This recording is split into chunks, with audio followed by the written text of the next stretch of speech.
এডিসিতে লুটের রাজত্ব চলছে, সেখানে কর্মচারীরা কবে বেতন পাবে তার নিশ্চয়তা মিলছে না। সারা ত্রিপুরায় এখন লুটের রাজত্ব চলছে।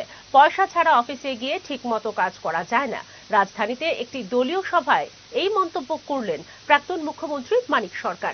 তিনি বলেন, এখন রাজ্যে রেশন সামগ্রী ঠিকমতো মিলছে না, এটাকে ধ্বংস করে দেওয়ার চেষ্টা করা হচ্ছে। কৃষকদের সারের ভর্তুকি বন্ধ করে দেওয়া হয়েছে, কৃষির উন্নয়নের টাকা বন্ধ করেছে সরকার। জনজাতিদের প্রসঙ্গ তুলে ধরার পর তিপ্রা মথার সমালোচনায় সরব হন মানিক সরকার। তিনি বলেন, তিপ্রা মথার নেতৃত্ব আমাদের সঙ্গে প্রতারণা করেছে, এরা বিজেপি সরকারের ভেতরে ঢুকে গেছে। এদের মধ্যে যারা লেখাপড়া জানা তারাই জনজাতিদের খুব বেশি বিভ্রান্ত করেছে। কর্মচারীরা মাস কভার হলে পর 1 তারিখ না 2 তারিখ, 2 তারিখ না 3 তারিখ, 3 তারিখ না 7 তারিখ কবে বেতন পাবে তার নিশ্চয়তা নাই। রাস্তাঘাট, জল, কল, স্কুল, হাসপাতাল, বিদ্যুৎ, সেচ, এই যে বন্যা হলো, ঘর ভারী মাটির সাথে মিশে গেল। আমি এডিসি এলাকার কথা বলছি, 70 থেকে 75% ট্রাইবেল অংশের মানুষ। কোথায় এডিসি? সারা ত্রিপুরার অবস্থা কি?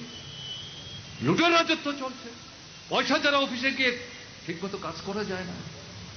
জিনিসের দাম বাড়ছে শুনছিলেন, এটা মোকাবেলা করতে গেলে পর কালোবাজারি বন্ধ করতে হবে, বেআইনি মজুতদারি বন্ধ করতে হবে, কৃত্রিম অভাব সৃষ্টির প্রচেষ্টাকে বন্ধ করতে হবে, 3 গুণ 4 গুণ দাম নেওয়া, মানুষের পকেট কাটা, এটা বন্ধ করতে হবে।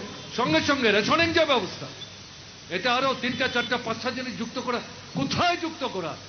আপনার যে সামগ্রী 7 দিনের মধ্যে একবার গেলেই পাওয়ার কথা, 1 মাস ঘুরে এখন পাওয়া যায় না, এটাকেও ধ্বংস করার চেষ্টা।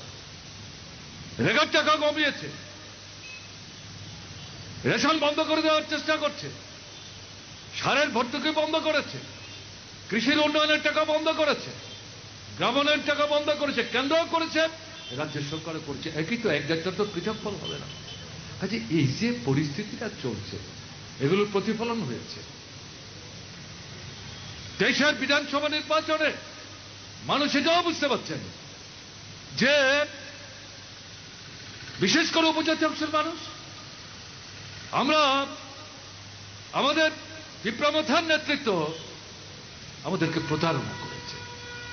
ভোট দিল বিজেপির কথা বলে, এখন দেখা গেল বিজেপি সরকারের মধ্যে ঢুকে গেল। এবং এদের মধ্যে যারা লেখাপড়া জানে, বাইরে পড়ে এসছে মিশনারি স্কুল কলেজ থেকে, তারাই সবচেয়ে সামনের সারিতে দাঁড়িয়ে বিভ্রান্তি তৈরি করবার চেষ্টা করেছে।